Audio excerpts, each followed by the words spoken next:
Hello guys, welcome है आपका हमारे यूट्यूब चैनल AK ज्ञान सेंटर में। और आज की वीडियो में हम बात करने वाले हैं क्लास 8 की चैप्टर नंबर 2 जो कि है भूगोल का चैप्टर। तो चलिए ना देर करते हुए करते हैं चैप्टर को स्टार्ट। उससे पहले दोस्तों, अगर आप हमारे चैनल पर फर्स्ट टाइम आए हैं तो चैनल को सब्सक्राइब कर दीजिए ताकि इस तरह की अपडेट आप तक सबसे पहले पहुँचती रहे और आप सभी NCERT लेसन्स को पढ़ते रहें। तो चलिए करते हैं स्टार्ट। ये देखिए दोस्तों, ये है चैप्टर नंबर 2 क्लास 8 का ज्योग्राफी का, जिसका नाम है भूमि, मृदा, जल, प्राकृतिक वनस्पति और वन्य जीवन संसाधन। संसाधन क्या होता है आप पिछले लेसन में पढ़ चुके हैं। अगर दोस्तों आपने पिछला लेसन नहीं पढ़ा है तो आप हमारे प्लेलिस्ट पर या हमारे चैनल पर या एंड स्क्रीन पर जाकर भी पिछले लेसन को पढ़ सकते हैं या आई बटन पर क्लिक करके भी पिछले लेसन को देख सकते हैं आप। तो चलिए लेसन स्टार्ट करते हैं। ये देखिए दोस्तों, यहाँ पे एक छोटी सी कहानी दे रखी है कि तंजानिया जो कि अफ्रीका का है, अफ्रीका के अंदर है, एक छोटा सा गांव है। मांबा पानी लाने के लिए प्रातः शीघ्र उठती है। उसे बहुत दूर जाना पड़ता है और वह कुछ घंटों के बाद लौटती है। इसके उपरांत वह घर के कार्यों में अपनी माँ का हाथ बटाती है और अपने भाइयों की बकरियों की देखभाल में मदद करती है। उसके पूरे परिवार के पास उनकी छोटी झोपड़ी के चारों और चट्टानी भूमि का एक भाग है। ठीक है।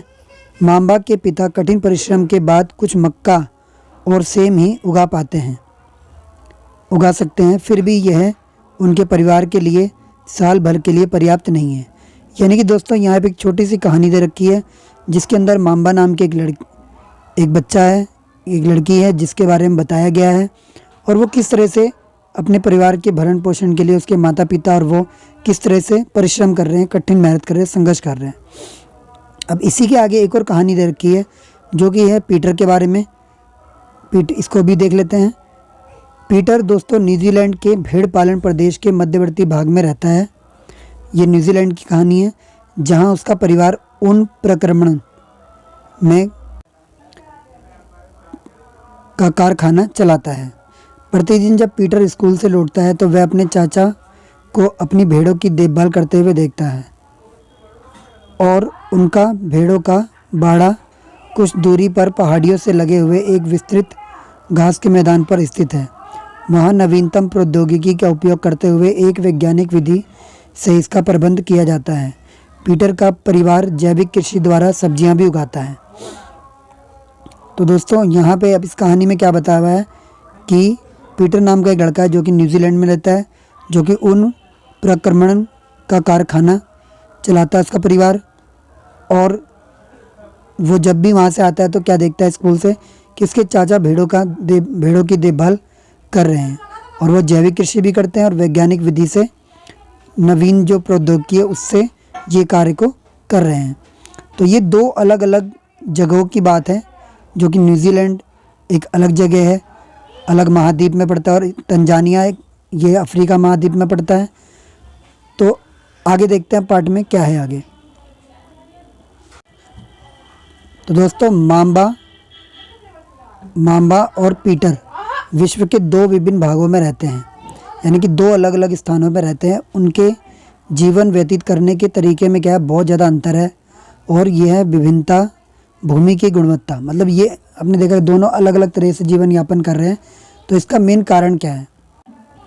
तो दोस्तों इसका मेन कारण क्या है कि यहाँ पे भूमि की गुणवत्ता में विभिन्नता है, यानी कि भूमि की गुणवत्ता अलग अलग है, मृदा अलग है, जल अलग है, प्राकृतिक वनस्पतियाँ अलग अलग है, प्राणी और प्रौद्योगिकी के उपयोग की भिन्नता के कारण दोस्तों ऐसा होता है।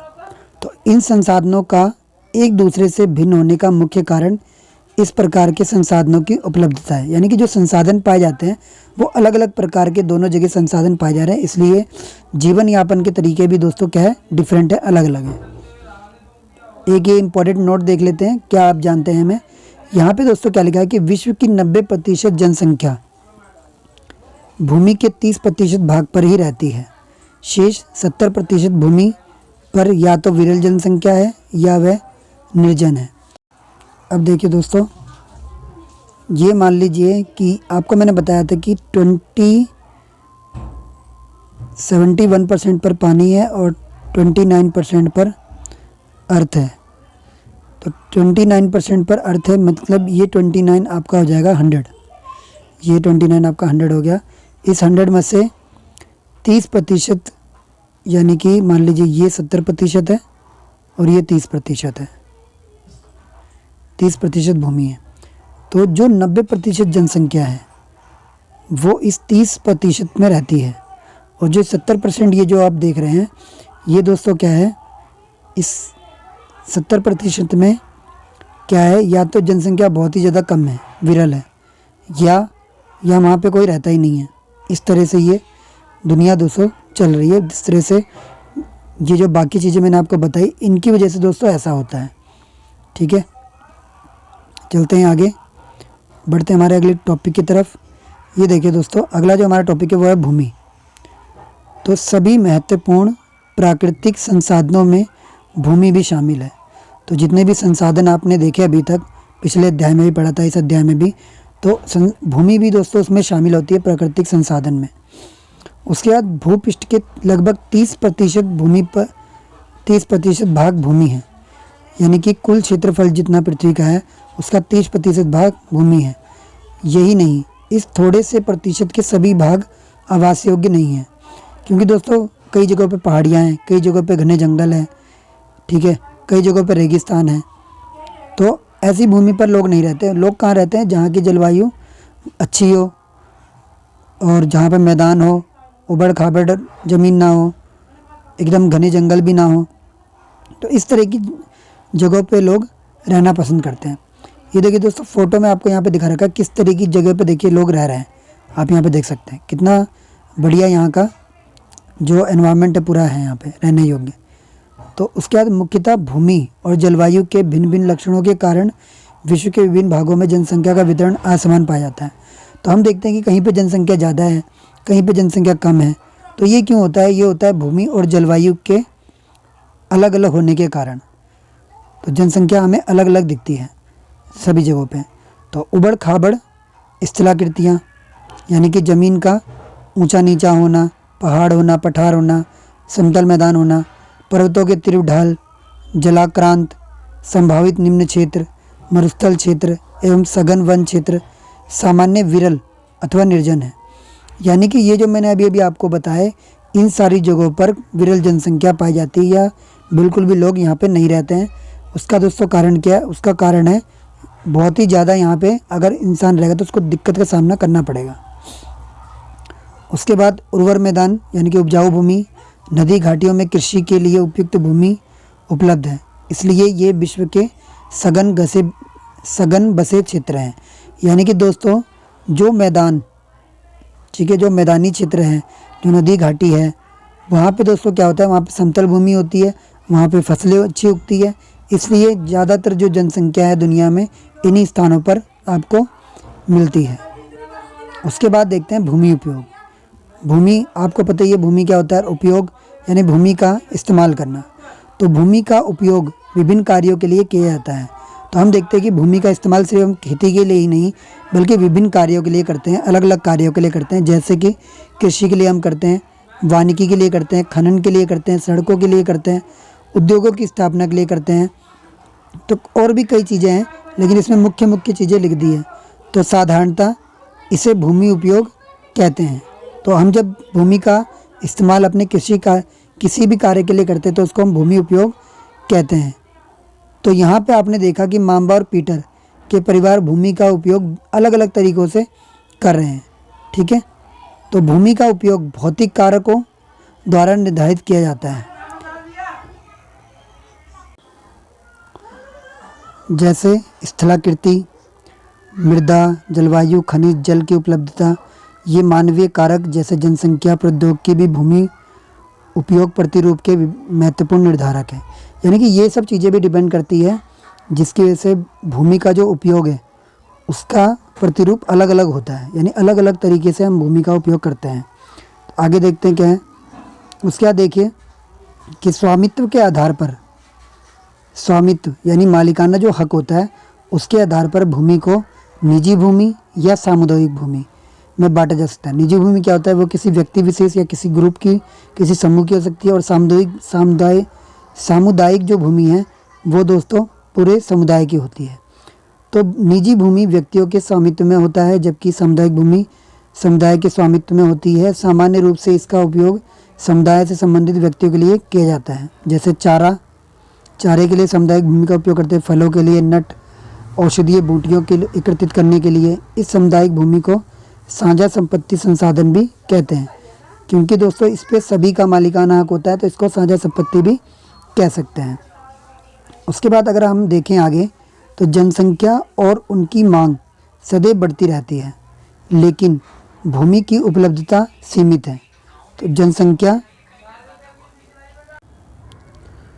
तो दोस्तों यहाँ पे आप आगे देखेंगे आपकी जनसंख्या और उनकी मांग सदैव बढ़ती रहती है, यानी कि जनसंख्या हमेशा बढ़ती रहती है। और जो जनसंख्या को जो भी चीज़ें चाहिए, खाना, पानी और अन्य चीज़ें, ठीक है, वो उनकी जो मांग है वो भी बढ़ती रहती है, लेकिन भूमि की उपलब्धता सीमित है। लेकिन दोस्तों भूमि क्या है, भूमि सीमित है। जैसे मान लीजिए एग्जाम्पल के लिए, मान लीजिए ये इतनी बड़ी ज़मीन है।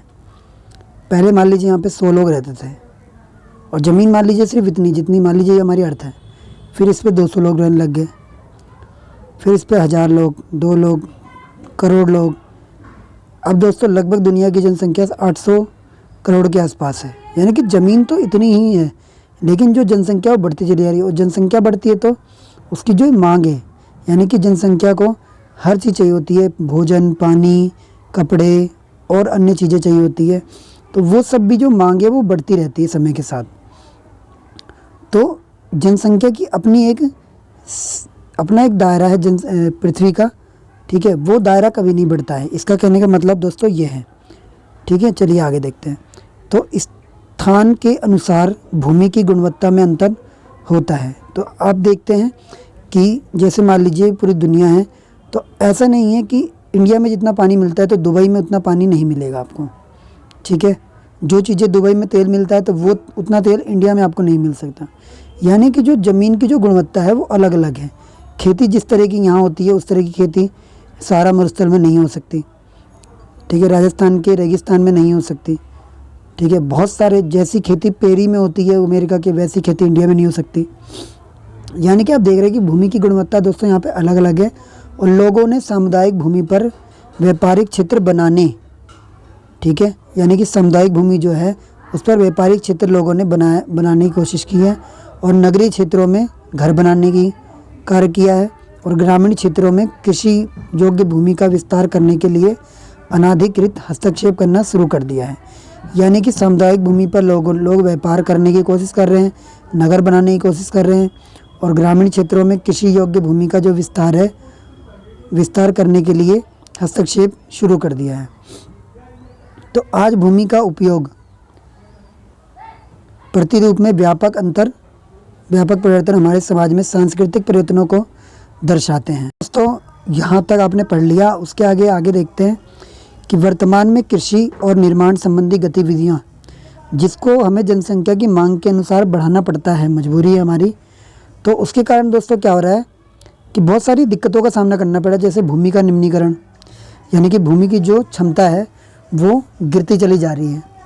और भूसंकलन, यानी कि ज़मीन का घिसकना हो जाता है। मृदा अपरदन होता है, जब हम पेड़ों को काट देंगे तो जो ऊपर की जो उपजाऊ भूमि होती है वो बारिश आने पर दोस्तों बह जाती है, या हवा आने पर बह जाती है, तूफान आने पर बह जाती है, उड़ जाती है वहाँ से जो उपजाऊ भूमि होती है। मरुस्थलीकरण हो रहा है, यानी कि मौसम परिवर्तित होता है। जैसे कि 7th क्लास के एक अंदर जो एक चैप्टर है उसमें मैंने बताया कि जो सहारा मरुस्थल था वो बहुत पहले एकदम हरा भरा था, लेकिन आज की डेट में वहाँ पे क्या रेगिस्तान है। तो ऐसा क्यों हुआ? तो दोस्तों ऐसा जलवायु के परिवर्तन से हुआ। तो पर्यावरण के लिए ये दोस्तों क्या है, एक प्रकार का खतरा है ये सब। आगे मैं कुछ फ़ोटो आपको दिखा रहा हूँ, इस फ़ोटो के माध्यम से कुछ बताने की कोशिश करूँगा। ये देखिए, सबसे पहले ये पहला फ़ोटो है, इसको आप देखिए। यहाँ पे देखिए किस तरह का माहौल है, किस तरह का पूरा वातावरण है, किस तरह के लोग खेती कर रहे हैं, कैसे रह रहे हैं। उसके बाद सेकंड चित्र में देखिए कुछ यहाँ पे चेंजेस आपको दिख रहे हैं। इस तरह का आज की डेट में आपको गांव में दिखेगा, ठीक है। ये प्योर गांव में जो पहले होता था, और ये अब का गांव है जहाँ पे छोटे छोटे पक्के घर आप देख सकते हैं।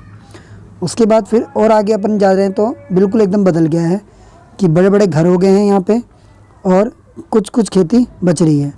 उसके बाद जो अगर लास्ट में आप जाते हैं चौथे चित्र में तो देखिए खेती बिल्कुल ख़त्म हो गई है, सारी बिल्डिंगें वगैरह बन गई है और जहाँ पे थोड़ा बहुत खेत था वहाँ पे पार्क बना दिया है। तो भूमि उपयोग दोस्तों क्या है कि भूमि के उपयोग में समय के अनुसार परिवर्तन आता ही रहता है। और ये दोस्तों ये परिवर्तन का सबसे मुख्य कारण क्या है? जनसंख्या का बढ़ना। तो जनसंख्या का बढ़ना सबसे मुख्य कारण है। तो आगे देखते हैं। तो भूमि संसाधन का संरक्षण, यानी कि जो भूमि हमने देखा कि भूमि बहुत बड़ा संसाधन है, तो आखिर उसका संरक्षण किस तरह किया जाए? ठीक है, तो बढ़ती जनसंख्या और इसकी बढ़ती मांगों के कारण वन भूमि और कृषि योग्य भूमि का बड़े पैमाने पर दोस्तों क्या हुआ है? विनाश हुआ है, यानी कि ये ख़त्म होते चली गई है। इससे प्राकृतिक संसाधन के समाप्त होने का डर पैदा हो गया है। इसलिए विनाश की वर्तमान दर को अवश्य ही रोकना चाहिए।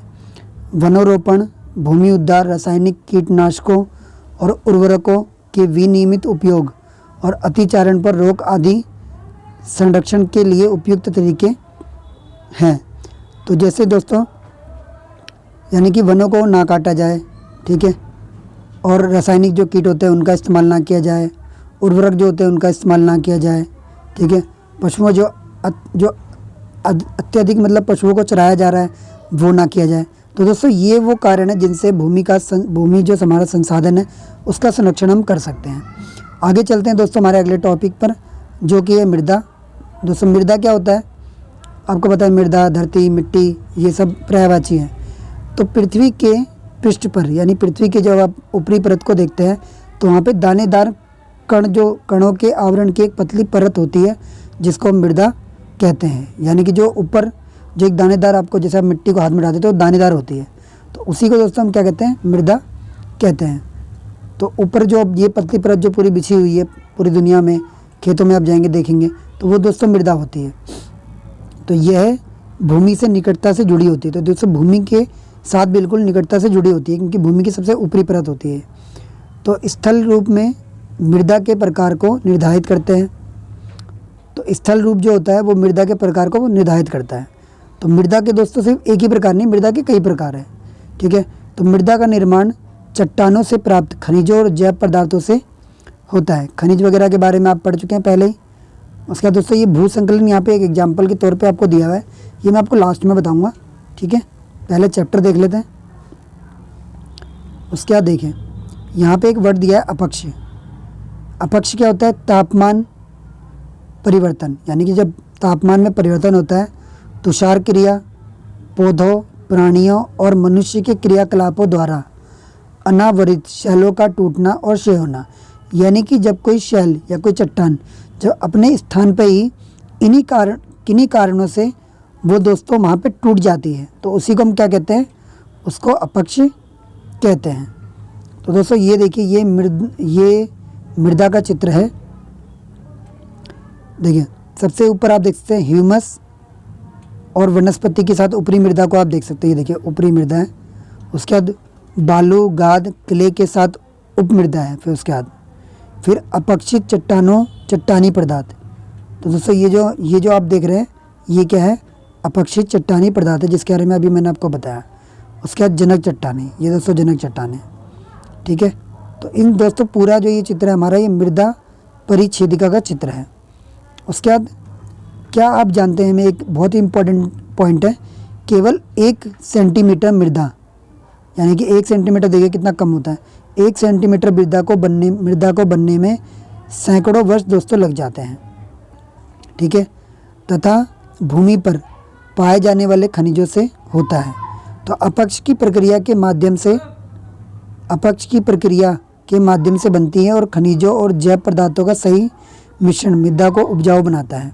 तो दोस्तों अपक्ष की जो प्रक्रिया है उसके कारण क्या होता है? मृदा बनती है और खनिज और जो जैव पदार्थ उसमें रहते हैं उससे क्या होता है? मृदा और भी ज़्यादा उपजाऊ हो जाती है। उसके बाद देखिए दोस्तों यहाँ पे बीच में क्या दिया है? मृदा, और मृदा के साथ ये 5 पॉइंट आपको दिखा रखे हैं, इनको देख लेते हैं। तो यहाँ पे लिखा है जनक शैल, रंग, गठन, रासायनिक गुणधर्म, खनिज मात्रा, पारगम्यता को निर्धारित करती है, ठीक है। उसके बाद उच्चावच, तुंगता, ढाल मृदा के संचय को निर्धारित करती है। वनस्पति जात, प्राणी जात और सूक्ष्म जीव ह्यूमस निर्माण की दर को प्रभावित करती है। जलवायु, तापमान, वर्षा, अपक्षय और ह्यूमस निर्माण की दर को प्रभावित करती है। समय मृदा परिच्छेदिका की मोटाई को निश्चित करता है। तो दोस्तों ये सारी चीज़ें किससे जुड़ी हुई है? मृदा से जुड़ी हुई है। तो मृदा निर्माण को प्रभावित करने वाले कारक, तो दोस्तों ये वो 5 कारक यहाँ पे लिखे हुए हैं जिससे जो मृदा का निर्माण है वो प्रभावित होता है। ठीक है, चलिए आगे देखते हैं।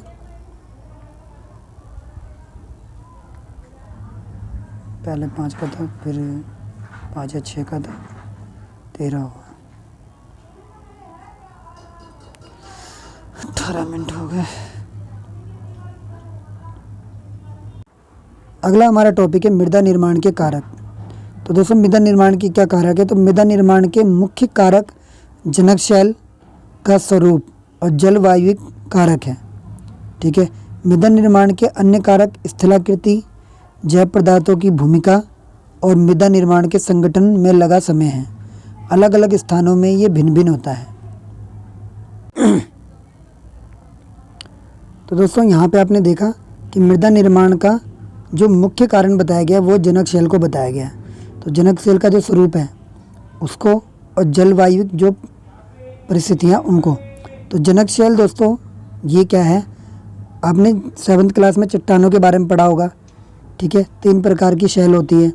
तो उसमें जो पहली होती है आग्नेय शैल, आग्नेय शैल। ठीक है, इसी को दोस्तों हम जनक शैल भी कहते हैं। और जलवायु परिस्थितियाँ आप जानते ही हैं। और बाकी चीज़ें कि जो स्थलाकृतियाँ हैं वो, जैव पदार्थ, मृदा निर्माण, तो इन सब में जो समय लगता है, मृदा निर्माण में जो समय लगता है वो भी दोस्तों मृदा निर्माण का कारक में आता है। जैव पदार्थ, स्थलाकृतियाँ, ये सब मृदा निर्माण के कारक में आते हैं। तो अलग अलग स्थानों में ये भिन्न भिन्न होते हैं। तो जब अलग अलग स्थानों पर आप जाएंगे तो आप क्या देखेंगे कि ये जो कारक जो मैंने अभी आपको बताया ये अलग अलग होते हैं। ठीक है, तो मृदा का निम्नीकरण, तो मृदा के निम्नीकरण की बात करते हैं अब और उसके संरक्षण के उपाय की बात करते हैं। उससे पहले एक नोट देख लेते हैं इम्पोर्टेंट। भारत में जलोढ़, काली, लाल, लैटराइट, मरुस्थलीय और पर्वतीय मृदाएं हो सकती है। यानी कि दोस्तों ये मृदा के प्रकार है जो कि आप भारत में देख सकते हैं। मृदा अपरदन और क्षीणता, यानी कि मृदा का अपरदन मतलब जो मृदा होती है उसके ऊपरी की जो बिल्कुल ऊपर की परत होती है उसका अपरदन होना, उसका बह जाना किन्हीं कारणों से, वायु से या जल से उसका बह जाना। तो ये दोस्तों कब होता है? जब आप पेड़ों की कटाई करते हैं तब ये दोस्तों ज़्यादा इसकी संभावना बढ़ जाती है। और क्षीणता, यानी कि जो मृदा में जो कमी आती जा रही है। तो मृदा संसाधन के लिए ये दोस्तों बहुत बड़े खतरे माने जाते हैं। मानवीय और प्राकृतिक दोनों ही कारकों से मृदाओं का निम्नीकरण हो सकता है। तो मानव के द्वारा जो किए गए कार्य या प्राकृतिक कारक, दोनों ही कारकों से मृदा का निम्नीकरण होता है। तो मृदा के निम्नीकरण में सहायक कारक वनोन्मूलन, यानी कि पेड़ों की कटाई, अतिचारण, बहुत ही ज़्यादा जानवरों को चराना, रासायनिक जो उर्वरक है, जो कीटनाशक है उनका बहुत ज़्यादा उपयोग करना, वर्षा का अत्यधिक होना, भू संकलन होना या बाढ़ आना। तो दोस्तों ये दोस्तों बेसिकली बहुत मेन कारण है जिसकी वजह से मृदा का निम्नीकरण होता है। ठीक है दोस्तों, तो मृदा का निम्नीकरण आपने यहाँ पढ़ लिया। तो उसके बाद दोस्तों हमें देखना था संरक्षण के उपाय। तो मृदा संरक्षण की कुछ विधियाँ नीचे दी हुई है, उनको भी हम देखेंगे एक एक करके। चलिए दोस्तों एक एक करके देखते हैं उसको। तो सबसे पहली जो मृदा संरक्षण की जो कुछ विधियों में जो पहली विधि है वह है मलच बनाना। तो दोस्तों मलच बनाना क्या होता है कि पौधों के बीच, ठीक है, पौधों के बीच अनावरित भूमि जैव पदार्थ जैसे प्रवाल से ढक दी जाती है। इससे मृदा की आर्द्रता रुकी रहती है। तो दोस्तों मृदा के जो जैसे मान लीजिए दो पौधे हैं, तो इनके बीच की जो भूमि है उसको क्या करते हैं, उस भूमि को जैव पदार्थ जैसे प्रवाल, यहाँ पे बताया हुआ है, प्रवाल आपने 6th क्लास में पढ़े थे, तो उससे क्या करते हैं, इसको ढक देते हैं। तो जिसको ढकने से दोस्तों क्या होता है कि यहाँ की जो मृदा की आर्द्रता होती है, ठीक है, वो दोस्तों रुकी रहती है, यानी मृदा में जो नमी होती है वो दोस्तों रुकी रहती है, वो ख़त्म नहीं होती, ठीक है। तो इससे क्या होता है, मृदा का संरक्षण होता है। तो एक तरीका ये हो गया। दूसरा दोस्तों देखिए वेदिका फॉर्म। तो वेदिका फॉर्म ये यहाँ पे आपको दिखा रखा है, अब ये चित्र में देख सकते हैं, ये वेदिका फॉर्म दिया हुआ है, ये दूसरा आपका है। उसके बाद समोच्च रेखीय जुताई, ये देखिए ये इसका चित्र है, इन दोनों के बारे में हमें पढ़ना है। तो वेदिका फॉर्म में क्या है कि चौड़े समतल सोपान अथवा वेदिका तीव्र ढालों पर बनाए जाते हैं। तो वेदिका फॉर्म जो होते हैं कहाँ बनाए जाते हैं, जहाँ पे तो तेजी ढाल होती है, जैसे मान लीजिए पानी वहाँ पे गिरा और पानी गिरते ही तुरंत सीधा धरती तक पहुँच जाएगा, तो ऐसी जगह पे वेदिका फॉर्म बनाए जाते हैं। तो यहाँ पे दोस्तों क्या होता है कि ताकि सपाट सतह फसल उगाने के लिए उपलब्ध हो जाए। तो दोस्तों वेदिका फॉर्म बनाने के बाद क्या होता है कि वहाँ पे जो कुछ ऐसी भूमि हमें मिल जाती है जिस पर हम खेती कर सकते हैं। इससे दोस्तों क्या होता है, पृष्ठीय प्रवाह और मृदा अपरदन क्या होता है, कम होता है, क्योंकि जब बारिश होती है तो फिर वो पानी वहाँ पे धीरे धीरे दोस्तों नीचे जाता है, एकदम से नहीं जाता। चित्र मैंने आपको दिखाई दिया। समोच्च रेखीय जुताई, एक पहाड़ी ढाल पर समोच्च रेखाओं के समानांतर जुताई ढाल से नीचे बहते जल के लिए प्राकृतिक अवरोध का निर्माण करती है। ये देखिए यहाँ पे आप चित्र में देख सकते हैं, ये देखिए ये चित्र आपको दिख रहा है, इस तरह से ये खेती की जाती है। तो इसमें क्या होता है कि एक पहाड़ी पर जो ढाल होती है वहाँ पर रेखाएं समोच्च रेखाओं के समानांतर जुताई ढाल से नीचे बहते जल के एक प्राकृतिक अवरोध का निर्माण करती है। तो इससे दोस्तों क्या होता है, जो प्राकृतिक जल बहता है, ठीक है, जो नीचे की तरफ जल बहता है, उससे उस जल में क्या होता है, अवरोध उत्पन्न हो जाता है और वो खेती के काम में इस्तेमाल किया जाता है। उसके बाद है रक्षक मेखला। तो रक्षक मेखला देख लो, यहाँ पे देखो चित्र देखो दोस्तों, रक्षक मेखला का चित्र आपको दिख रहा है। तो चित्र में आप देख सकते हैं कि तटीय प्रदेश क्या होते हैं, जो समुद्र के किनारे के जो प्रदेश होते हैं उन्हें हम तटीय प्रदेश कहते हैं। और शुष्क प्रदेश यानी जहाँ पे थोड़ा पानी की कमी रहती है, उन प्रदेशों में पवन गति रोकने के लिए वृक्ष कतार में लगाए जाते हैं। तो इन दोनों जगह पे दोस्तों क्या होता है कि हवाएं तेजी से चलती है और उन हवाओं को रोकने के लिए ही इस तरह के पेड़ लगाए जाते हैं, जिससे हवा रुक जाती है, ठीक है, यहाँ पे हवा धीरे हो जाती है। वृक्षों को एक लाइन में लगा दिया जाता है, जैसा कि आप चित्र में देख पा रहे हैं, ताकि मृदा आवरण को बचाया जा सके। तो दोस्तों मैंने आपको अभी भी बताया था कि मृदा का जो आवरण है, जो मृदा अपरदन होता है, वो दोस्तों हवा से भी होता है। तो जब हवा तेज़ी से नहीं बह पाएगी मृदा के ऊपर, तो मृदा की जो उसकी क्षमता है उसको हम बनाए रख सकते हैं, उसको बचा सकते हैं मृदा को। उसके बाद अगला है समोच्च रेखीय रोधिकाएँ।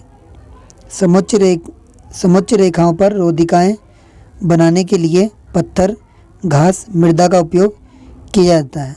रोधिकाओं के सामने जल एकत्र करने के लिए खाइयाँ बनाई जाती हैं।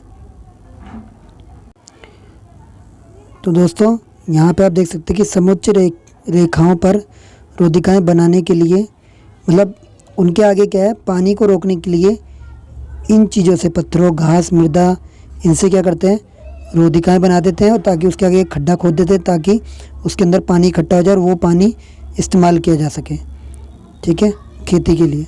उसके बाद है चट्टान बांध। तो चट्टानों का बांध बना दिया जाता है इसमें।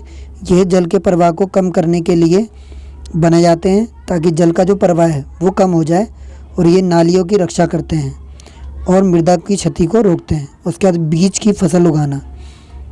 वर्षा दोहन से मृदा को सुरक्षित रखने के लिए अलग अलग समय पर अलग अलग प्रकार भिन्न भिन्न फसलें एकांतर कतारों में उगाई जाती हैं, ठीक है दोस्तों। तो अलग अलग समय पर अलग अलग फसलें एकांतर कतारों में लगाई जाती है, जिससे वर्षा का जो दोहन से जो मृदा को जो हानि होती है उससे रोका जा सके। तो दोस्तों आज की वीडियो में यहीं तक। अगर दोस्तों आप हमारे चैनल पर फर्स्ट टाइम आए हैं तो चैनल को सब्सक्राइब कर दीजिए। वीडियो अच्छी लगी हो तो वीडियो को लाइक करिए, अपने दोस्तों और रिश्तेदारों से शेयर करिए, ताकि वो भी इस वीडियो को देख के अपनी नॉलेज को अपडेट कर सके। और दोस्तों अगली यानी कि कल की वीडियो में बात करेंगे इस लेसन में आगे। दोस्तों वीडियो बहुत ज़्यादा लंबी हो चुकी है, बात करेंगे लेसन में आगे। और इसके लिए कर लीजिए हमारे चैनल को सब्सक्राइब। जैसे ही हम अगली वीडियो डालेंगे आप तक नोटिफिकेशन पहुंच जाएगा और आप आगे की वीडियो देख सकते हैं।